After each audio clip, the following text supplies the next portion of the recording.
One correction from last week when we was talking about cloning, I gave a cost for cloning a horse was quite expensive. Well, that's not necessarily true.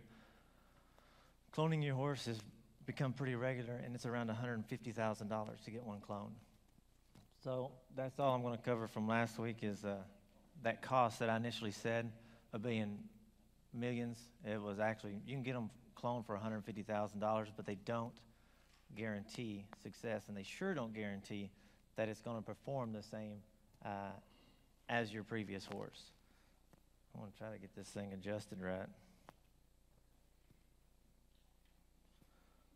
All right, before we get started, I've asked Dan to lead us in a word of prayer.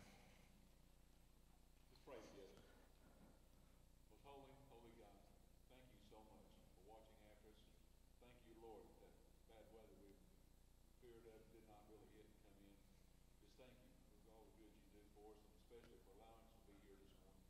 Be with Jeremy as he teaches this class for us, Lord. Help us to truly listen to you, listen to your word. Help us to apply these things to our lives that we might serve you to the very best of our ability in every way that we can. Forgive us, Lord, for the times we fail you and let you down. Extend your grace and mercy to us. Strengthen us, Lord, and help us to strengthen one another. In Jesus' name we pray. Amen. Amen.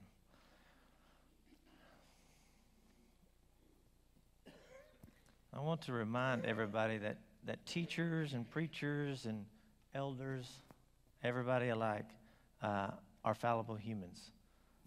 Everything that I say, you should go check out. If you think it's wrong, go check it out. Go explore yourself and try to determine the answers. This thing here is, if I can't get it adjusted right the first time, it fights the whole time through.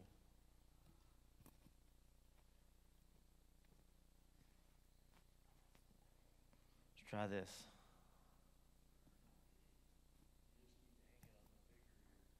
I can't figure out which one's the right size. One of them's smaller than the other. All right, we'll give this a try, and I'll try to speak loud because it looks like the mic's farther from me. But everybody that's up here teaching, preaching, if you hear something that says that don't make sense or that don't sound right, go check it out. It's up to you to check things out. We're fallible. We make mistakes. And it doesn't bother me at all if you come and say, I don't think that's right. In fact, it's your job to come talk to me if I am teaching something wrong. And we can discuss it. We may or may not have the same view. We don't have to have the same view on every aspect of the Word of God. There are some things I do think that are very vital that we do agree on. Christ is our Savior. We need that guaranteed. But there are other things that we're going to agree and disagree on. That's okay. I don't agree with everything my brother and sister do, my physical brother and sister do. So there's going to be disagreements out here as well. But we can talk through them, we can reason through them, and we can agree to disagree and go from there. So, continuing on pearls, we're on lesson 7. Lesson 7 is titled, What's in Your Hand? Whenever you hear that question asked in class, in a Christian setting, what comes to mind when they say, what's in your hand? The Gospels? The Gospels in the sense that they're our responsibility to read, to understand, to maintain, to teach, to spread the word. What else? What's in your hand?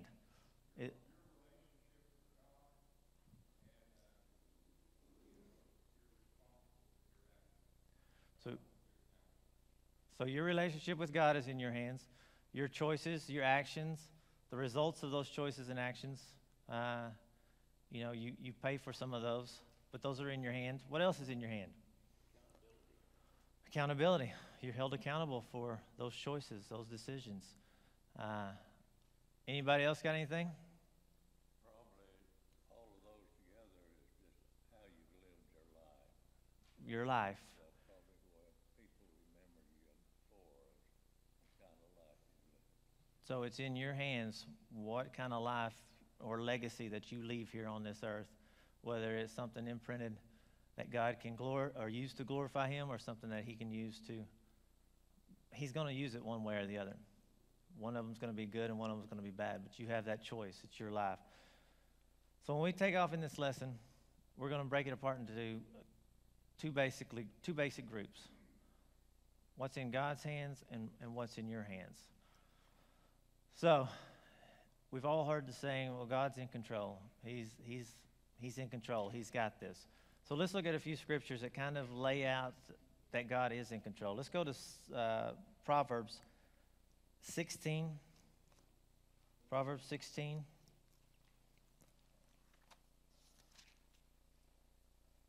And let's read verses 1 through 9. I'll go ahead and read those. Proverbs 16, 1 through 9. To humans belong the plans of the heart, but from the Lord comes the proper answer of the tongue. All a person's ways seem pure to them, but motives are weighed by the Lord. Commit to the Lord whatever you do, and he will establish your plans. The Lord works out everything to its proper end, even the wicked for a day of disaster.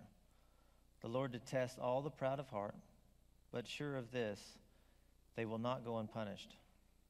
Through love and faithfulness, sin is atoned for.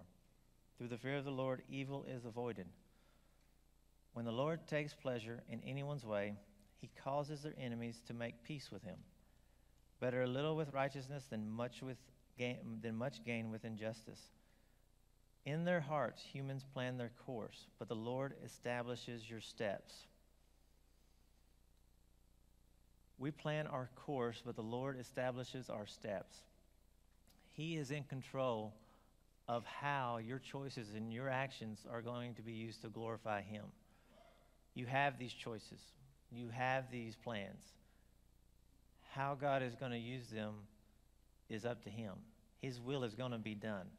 That doesn't mean that we shouldn't plan, that we shouldn't plan for a future, make good decisions, but know that there's a certain control aspect of it that we don't have if our will is not aligned with God's. Now, if it's aligned with God's, he blesses what you do. He makes your path straight. He makes your enemies not your enemies. But we have those choices to make. It's still in our hands. So when I think about the idea that God is in control, that God's will be accomplished, what part I play in that is up to me. I can't help but think of Esther. Does anybody remember the story of Esther? Esther, raised by her uncle Mordecai, and Haman was a guy that really hated the Jews. He wanted to kill them all, and he really hated Mordecai. In fact, he wanted to have Mordecai impaled, as basically impaling was a method that they used, much like hanging people in the past. It represented a symbol. Everybody saw this. Everybody eyes beheld it, and it was a deterrent for others to go against the king or his people. Let's go to Esther chapter 4, verse 12. Esther chapter 4.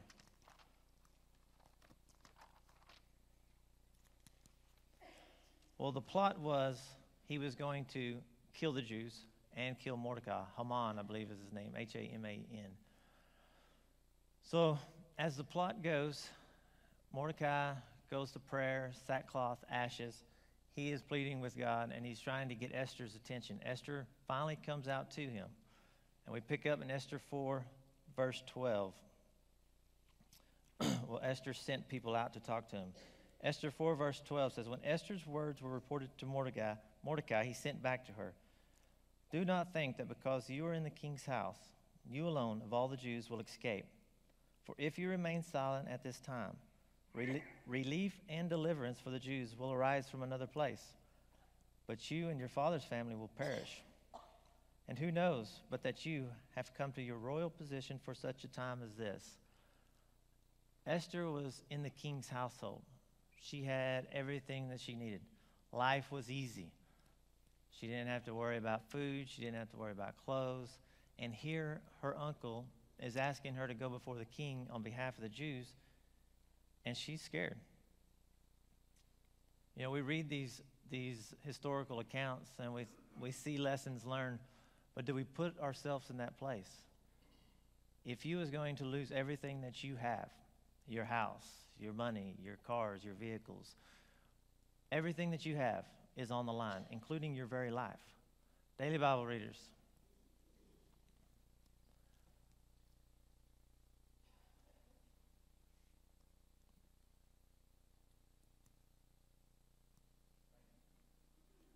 For me, it would be scary.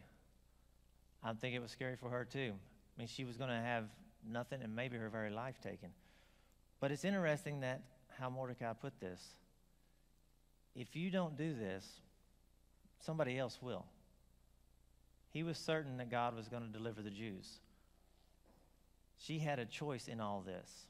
She could be an active part in helping free the Jews or relieve them from their sentence, or she could die and perish with her whole family. We have these same choices today. We can choose to serve God in the opportunities that He has presented to us, or we can turn and go our own way. And a lot of times, not nearly as much is at stake in our choice to serve God or to turn the other way.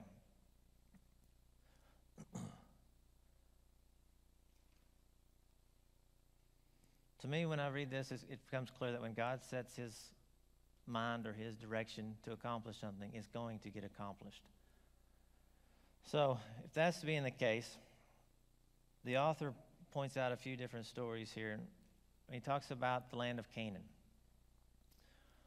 So God brings the Israelites up out of Egypt. He does amazing things for them. They see all these things. I mean, they see them with their own eyes. You've heard the saying, seeing is believing. Well, they saw all this happen. They've done all this traveling. God has, saved them, blessed them all the way through here. They can see this happening. We can see God blessing us if we take the time and look back at our lives. If you don't take time and pause and look and reflect either on your day, your week, your month, your year, you'll miss where God has been active.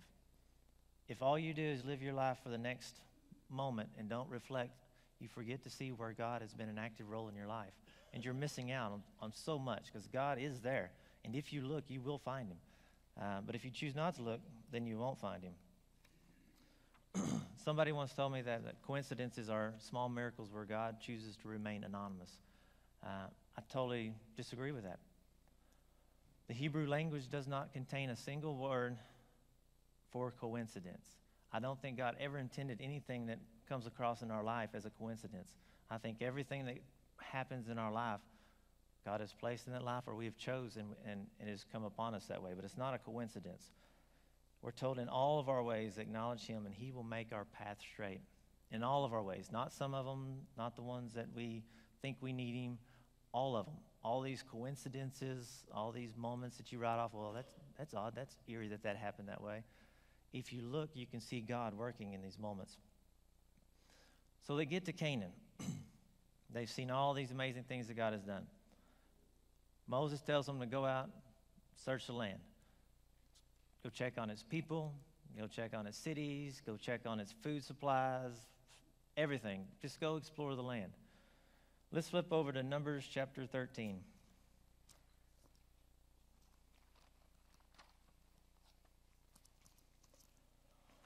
Numbers 13,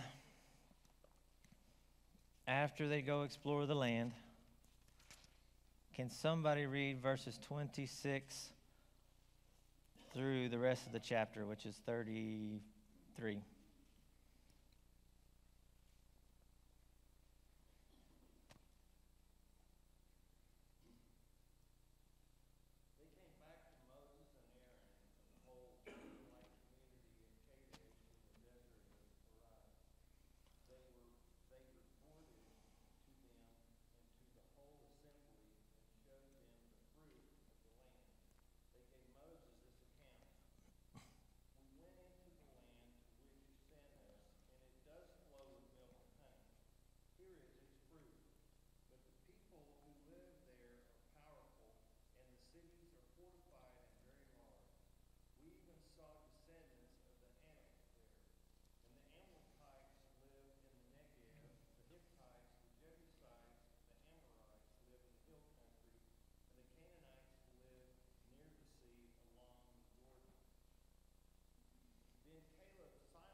So, the report had some good and some scary things. We're not going to go into details, but if y'all haven't looked at some of the history of some of these peoples, it's an interesting study. The Nephilim, the Canaan, the different large people that were in this area. There's some history behind there too. But we're looking at what they reported. Why would God send them to search out this land? He's already told them that he's given it to them. All they got to do is take it. He's told them it's the land flowing with milk and honey. Why send them to explore it? Did he know? Do what? To see if they would. Everything that I've seen that God gives you, there's a portion of it that you've got to take. You've got to do your part. Salvation, it's given. But you've got to accept it. You've got to act on it. Same way with them. This land was given, but it was a way that they had to put forth and go out and explore it. Did God know that these giants were in the land? Yeah, he knew that they was there. And I would dare say that he knew that it was going to scare them. But whenever you see insurmountable odds, and these are people that have seen God do some amazing things, and if you haven't sat down and reflected on your life and seen the amazing things that God has done in your life, you tend to get scared in these moments. Did anybody here, other than Joshua or Caleb, think that this was doable? It doesn't appear that way. Even after they've seen him wipe out the whole, not the whole, but a huge portion of the Egyptian army through the Red Sea. They'd seen him manna, he fed them, he took care of them, and yet they come back and there's these people in there and they say, well, we can't do this. God has already told them, I'm going to give this to you. So why would he go through the risk of getting them scared?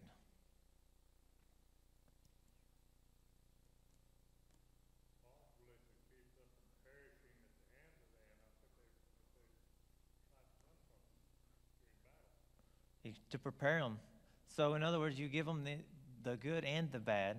That way you're fully prepared whenever you actually enter into battle. Are we doing that with our youth and our kids? Are we telling them exactly what they're going to meet out there in the colleges and universities? How they're going to address a world that's becoming more and more atheist? Have they heard the arguments for evolution? Have they heard the arguments against evolution? I mean, because it's being taught to them. There's something to be said about this idea of preparation, knowing what you're getting into, and you can address the questions or the answers on this side. So yeah, I do think there was a part of that. So whenever they got there, they're like, oh no, we didn't expect this. God let them know everything that's going on. But then they're scared now. Now they won't even go. When you're scared, where do you turn? And when you was a child and you were scared, where did you turn most of the time? To your parents. When we're children of God and we're scared, should we not turn to God? He doesn't mind being scared. To me, that's expected. That's human nature. But what you do with that fear, it does dictate who you are in your relationship with God. This showed that their relationship with God wasn't much. They used him for basically to care for them, but not necessarily to conquer a nation with. So, they didn't make it in. God wanted to destroy them. In fact, he was going to kill them all and raise another nation from Moses, a more powerful nation. If I was in Moses' position, I might have thought, this might be a good idea after dealing with these people. But Moses reasoned with God, and God relented and decided to keep them around. But this generation perished in the desert. They didn't get to enter this land, all because of their fear and lack of faith in what God could do. So, when God says he's going to do something, all we have to do is act upon it. We don't have to, he didn't tell them to go train for a few years to build up their weapon supply. He said, I just want you to know what you're getting into. I've got this. Let's go. And Joshua and Caleb were ready. So everybody in that generation that was disgruntled, that argued against God, 20 years and older, ended up dying in the desert. Yes? Simply put, this was a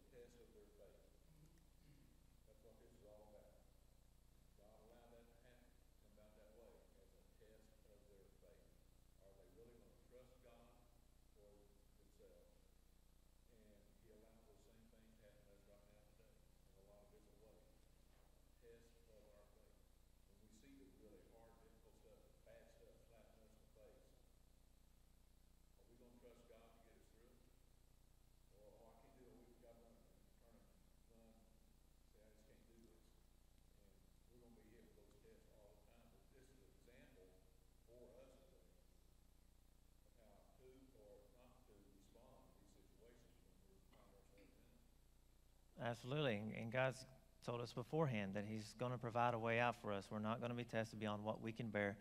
God will provide a way out. He had already provided a way out for them in the sense that I'm going to lead y'all and take this land. This was their way out, just acting upon what he said. God is the same thing with us today. He provides a way out, but we need to look to him for that way out. We need to look to him for guidance. So the story goes on. That generation dies. They come back. A new generation. Joshua sends them to go explore the land and to investigate it once again. This time, the spies encounter a woman named Rahab. Let's go over to Joshua chapter 2. Once again, this is something that God has told them he's going to do. God is in control. He says, we're going to do this, or I'm going to lead you. All you have to do is act upon it. So in Joshua chapter 2, I'm going to read verses 8 through 11. The spies have gone back in, and they're investigating the land that God is about to give them. Chapter 2, verse 8 of Joshua. Before the spies lay down for the night, she went up to the roof and said to them, I know the Lord has given you this land, and that great fear of you has fallen on us, so that all who live in this country are melting in fear because of you. We have heard how the Lord dried up the waters of the Red Sea, and you came out of Egypt, and what you did in Sihon and Og, and the two kings of the Amorites east of the Jordan, whom you completely destroyed. When we heard of it, our hearts melted in fear, and everyone's courage failed because of you. For the Lord your God is God in heaven above and on all is God in heaven above and on all the earth below. People outside could see God in this country or in this nation of Israel. People outside knew that there was something in control of these Israelite people, but yet they still had doubts at many times. What about, did God quit his work in nations after we get through with the Bible? I don't think so. I think God has had a hand in man's affairs all through history. There's things going on all around this area that we don't have recorded that God was actively a part of. If you don't know your history on America, I can't help but take a second to talk about some of our history and our founding. There were multiple writers that came from the European nations trying to find out what this American exceptionalism was. How could this little young country be what it is today? The report was the same every time they got back over there. There's something unified behind their Christian beliefs. Christian beliefs were strong in America early on. George Washington, he was an amazing man. He prayed all the time. During battles, his soldiers on many occasions would find him praying just wherever and for hours at a time. He became known as a soldier who wouldn't die. In his battle with the French, when we were still under British control, there was a battle with the French and Indian War. He was fighting for Britain. French and Indians ambushed him, fighting out of the woods, typical European style. The British marched up, shot, took a knee, the next line shot. Well, the Indians and the French just annihilated them. I mean, just like shooting ducks on a pond. Every mounted soldier, or every mounted officer was shot. George Washington was one of those mounted officers. Everyone but him was shot. 2 to 3, I think it was 4 horses actually. 4 horses that were under him were shot out from under him, and he kept getting back on a horse. The Indians knew to take out the guys on the horses because they were the leaders. He stayed in that battle, and he was the only mounted officer who didn't die. He had multiple bullet holes through his jacket by the time the fighting was over. 15 years later, he goes back and visits his site, and the Indian chief that was leading the warriors at that time met him out there because he wanted to see who this guy was that was protected by the Great Spirit. So when he gets out there, the chief actually talks to Washington, and he discusses with him how him and his warriors set up and tried to shoot him for I forgot how many rounds each of them put out there, trying to kill Washington, and never did. And finally, the chief told his warriors, quit shooting at this guy. He's protected by the Great Spirit. There's nothing we can do. Take out everybody else. Washington had a role in God's plan, and Washington always considered him but a tool in the providence of God. The Battle of Long Island, Washington was beat down. The forces were all but annihilated again by the British. The British, for some reason, didn't close in and take him. They figured he would surrender the next morning. They also had battleships coming around to surround him, so he had nowhere to go. Well, it just so happened, coincidence? I don't think so. Storm rolled in. The British weren't able to get behind him like they thought they would. Washington decided to gather whatever rowboats he could and get his people across the, what is that river there? The Hudson? Delaware, that's what it is. Yeah, got him across. And just so happened they didn't have everybody off by the time morning was coming. Well, a heavy fog rolled in. Soldiers reported that the fog was so thick you couldn't see your hand in front of you. He was able to get the rest of his troops over to the other side and to safety. It became one of the British officer's greatest blunders that he'd ever did by not crushing Washington that night. Everything Washington did, he gave glory to God. I think God was key in the founding of our nation. If you go to the third floor of the Smithsonian, the battleship Philadelphia is a glorified rowboat with a cannon on the front and 2 on the back. Our guys would go attack ships with these boats. There is no way on earth that a bunch of farmers should have beat the world's greatest superpower at that time. I think God had a hand in our nation. And first thing we did in 1782 as part of our Congress, everything wasn't ratified until 1789. As part of our Congress, we printed a Bible. That Bible we printed was printed from the Congress printing press for use in our schools and use for the people. This nation was founded upon God and the principles of God. And if we forget that history, as we have been, and we've been pushing him out, he'll leave. When we don't want him here no more, he'll leave. But there are no coincidences, and I think, in the way that this nation was formed. The same way that God carried Israel, he carried America. And now other nations could see God through what we did. So, if God is in control of anything and everything, we look and read in Judges, and Judges, he's the same way. He raises people up. Samson, he raised Samson up to be a mighty man, destroyed a lot of people, a lot of enemies of Israel. He used these individuals. Why did he use individuals and not an army?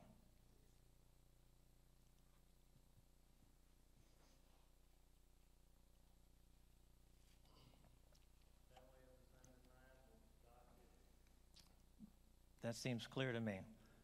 Because if you had a huge army, people would look at it and go, oh, well, they have an awesome military.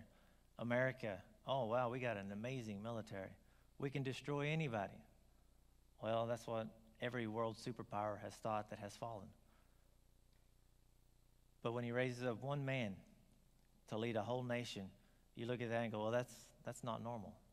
That's God at work there.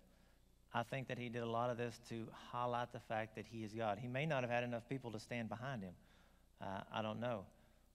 But it is clear that you can see God. And if you look around, you can see God in your life. You can see God everywhere if you take time and look.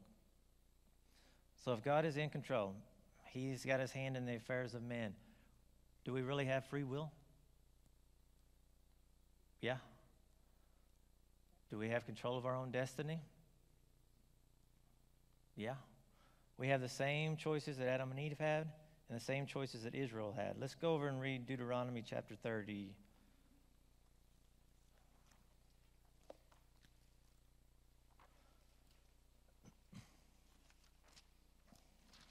Deuteronomy 30.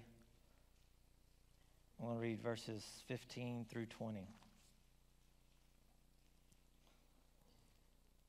Deuteronomy 30, verses 15 through 20. See, I set before you today life and prosperity, death and destruction. For I command you today to love the Lord your God, to walk in obedience to him, and to keep his commands, decrees, and laws. Then you will live and increase, and the Lord your God will bless you in the land you are entering to possess.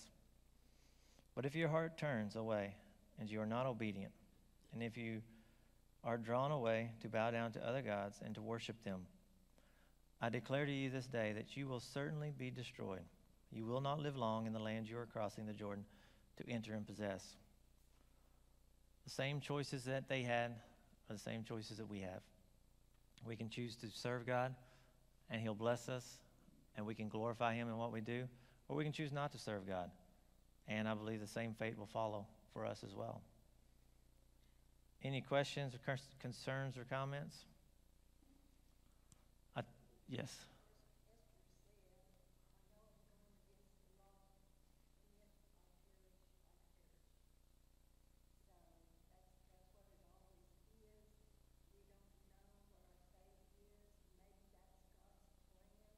Yes.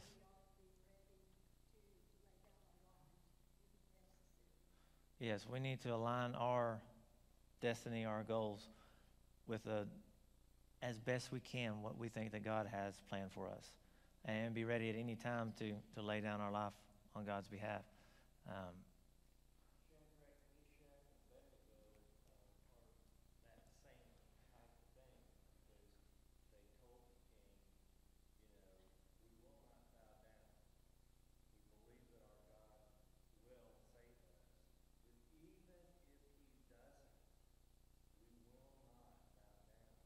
Right. Yeah. And they stood firm.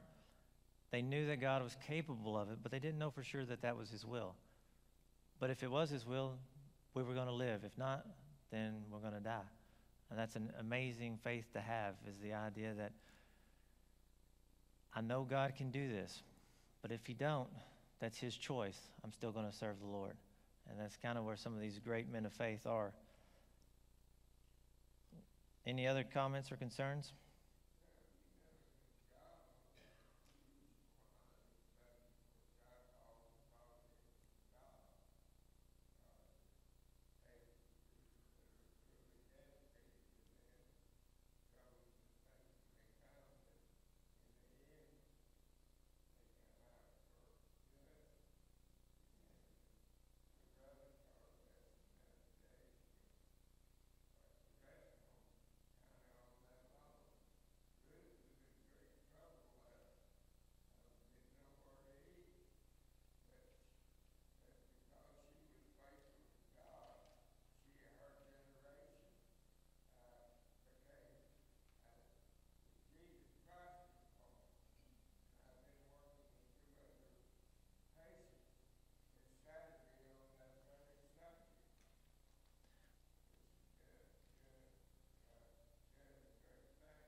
Yeah, in my mind, you're right. It's the providence of God. Washington, in my mind, said it best, that he's just a tool in the hand of God. We're just tools in the hand of God. How we're going to choose to be used is up to us. We can be used like Pharaoh did and be used as a nail, I guess, and God was the hammer, or we can choose to use our blessings, our life, for something useful.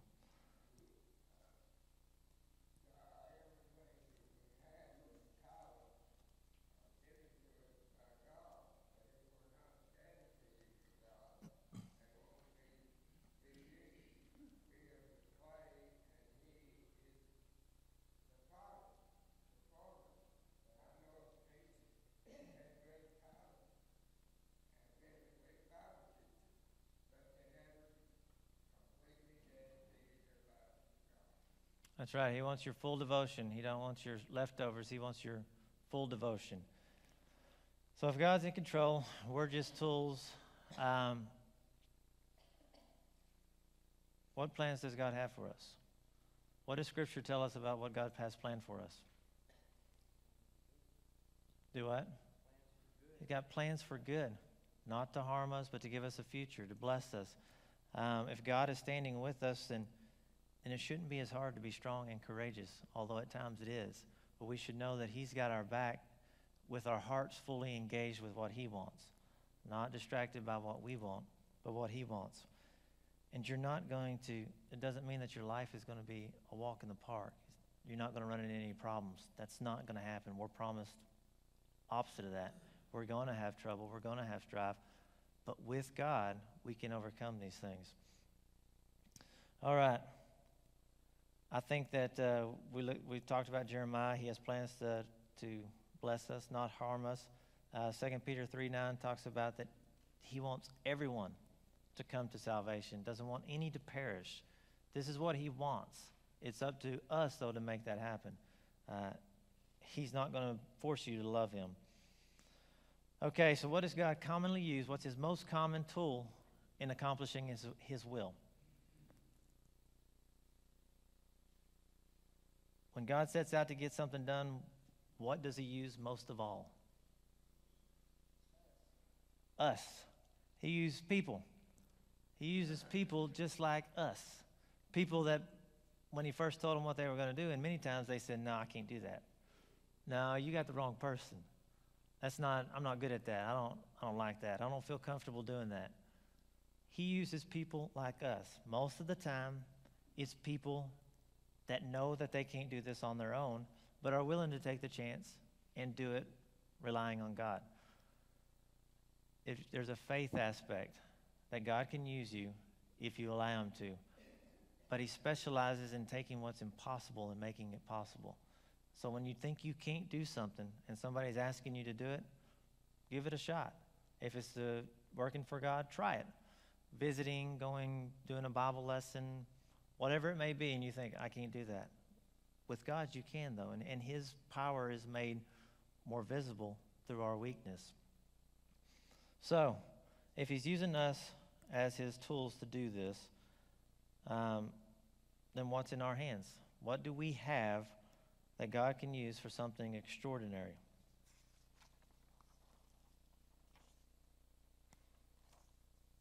What are some aspects of our life that we have that God can use for something extraordinary?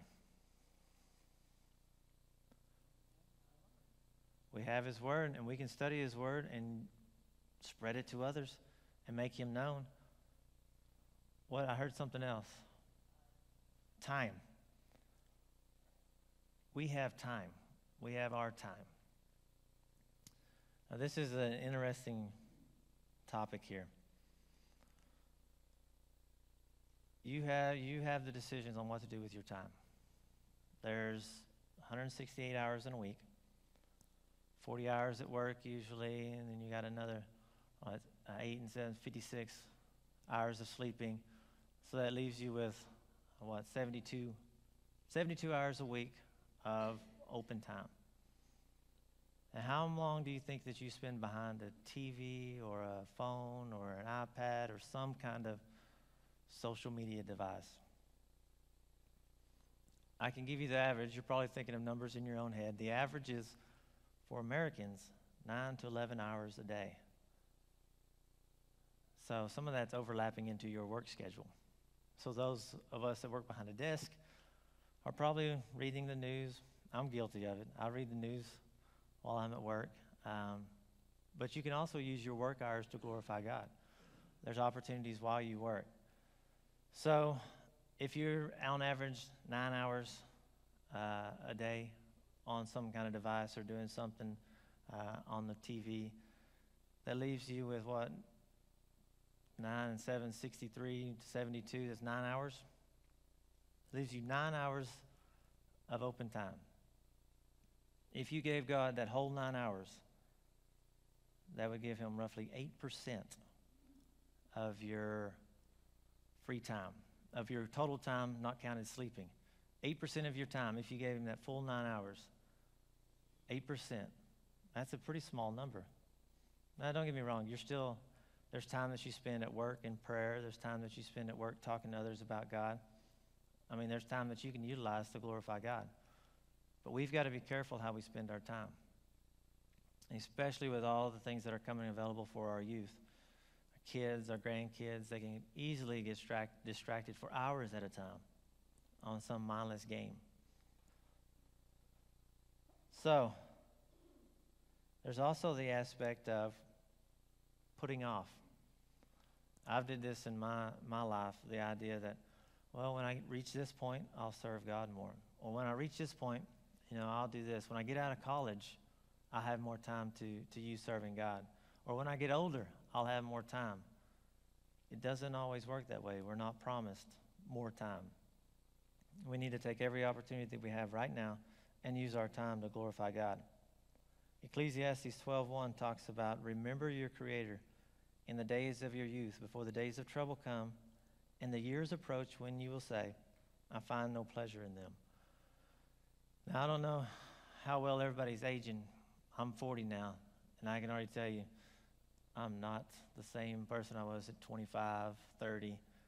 Things are starting to fall apart, and I imagine it just keeps getting worse. My dad tells me that getting old is not for sissies. It is not something that's easy to do.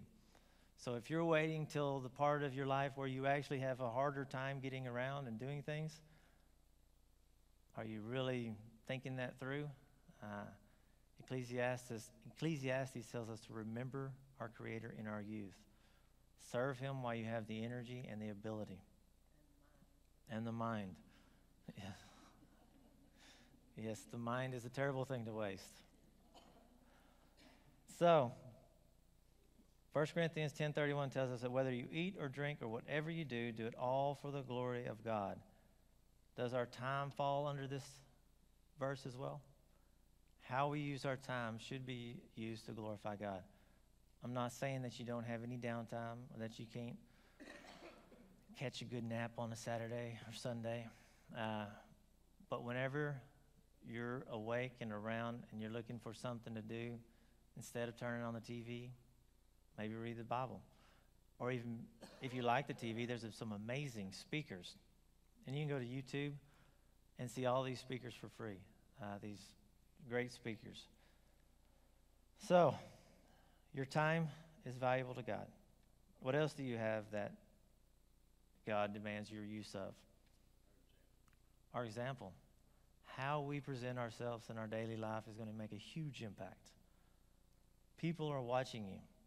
If you're claiming to be a Christian and you're out there starting fights and doing all kinds of bad things, people are going to get a negative attitude towards the religion of Christianity. Maybe not towards you, but to Christianity itself.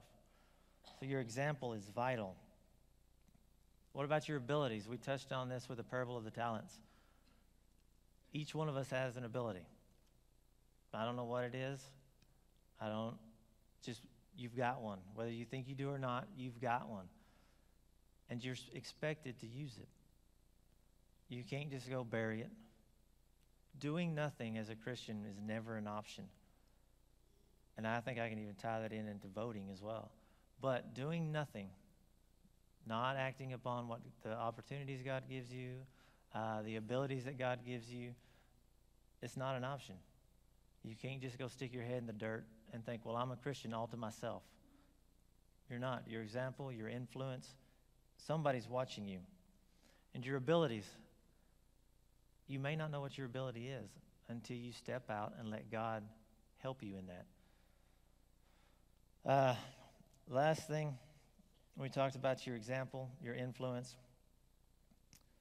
Paul tells us to not grow weary in doing good. Why would he tell us that? Do you see the results of your work all the time when you're trying to bring Christians or trying to bring people to Christ? No. More often than not, you don't see the results. You can grow weary in whatever it is you do.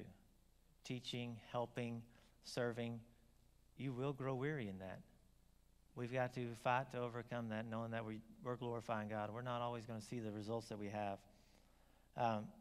I go back to that influence. Somebody's watching you. The guy that changed my whole perspective on Christianity. I was angry at Christians because I felt my home church deserted me whenever I had problems. I chose to leave, but there was still some of my own inside bitterness. And I was in Arkansas, and I'm sure I've told this story. I was trying to get my life back in order. My dad made me go to an area wide because I had nothing. So I was living with my dad. I was 24. And he made me go to this area wide to get out of the house. I didn't want anything to do with the Christian religion. And this big guy named Philip Gilby asked me who I was and showed genuine interest in who I was. He wanted to help me find a job. And I'm thinking, who is this guy that cares? And why does he care? His attitude and his perspective opened me up to a whole nother world, to where I started looking into things myself. I promise you that that's just his nature. That's just who he is. He lives for Christ, and he's that way with everybody. But that one moment changed my whole perspective, or at least opened the door for me to investigate. You never know when that one thing that you say is going to have a huge impact on someone's life. You never know. And we're all given the ability to be able to socialize and talk with people. Any questions or comments? Yeah. Oh. Lord gives us talents and abilities, and many times we'll look over at somebody that has the same ability as we do, but they can outdo us. They can do it so much better than I can. Well, I don't think you do that. I can't do it that good. You just quit. We need to understand God does not compare us to others. Or you can't do it so good as you can do it. That's not where God is. Right. He looks at us. Am I using what He's given me to the best of my ability? Right. That's all that matters, you guys. Right. The best I can with what I have. He does not compare me to others. Right. Same. Am I doing the best I can with what I have? Exactly. The same way with the talents. He gave 1 10, 1 5, 1 2. He didn't expect the 2 to work with the 10 and vice versa. He's given you, and he expects you to use what you have. And he also doesn't rank. You know, some people look at, well, he's a preacher. He's way up there. He must be better than I am. Or he teaches class. All I do is fill up trays. It's us that puts this idea of levels of importance. God doesn't use those. God gives you something and expects you to use it. He doesn't compare you to somebody else. That's where we mess up in comparing ourselves to others. All in all, God is in control of his will and his plan for man. We are in control of how we allow him to use us for that. Somebody else said something.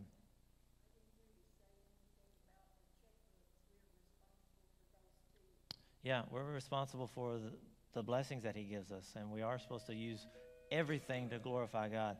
And that includes our money.